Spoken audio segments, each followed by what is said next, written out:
কিন্তু 2019 সালে গত লোকসভা নির্বাচনে বামেরা পায় মাত্র 5.8% ভোট। আর বিধানসভা নির্বাচনে বাম, কংগ্রেস, আইএসএফ এর মতো সংযুক্ত মোর্চা পেয়েছিল প্রায় 10% ভোট। সিপিএম সেবার একা পেয়েছিল 5%-এরও কম ভোট।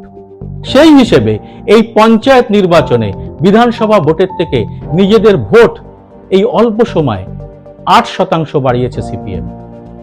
ভোটে ব্যাপক হিংসার মধ্যেও এই বৃদ্ধি কিসের ইঙ্গিত? ওই ভোটে কংগ্রেসের প্রাপ্ত ভোট ছিল 5.5%, আর বিজেপির ভোট হুহু করে কমেছে। 2019 সালের লোকসভা ভোটে বিজেপি ভোট পেয়েছিল 40%-এর বেশি, আর এখন তা 23% এসে ঠেকেছে। মানে প্রায় অর্ধেক ভোট হারিয়েছে বিজেপি। তাহলে রামে চলে যাওয়া ভোটের একাংশ কি ফেরত এসেছে বামেদের ঝুলিতে? এই প্রক্রিয়া চলবে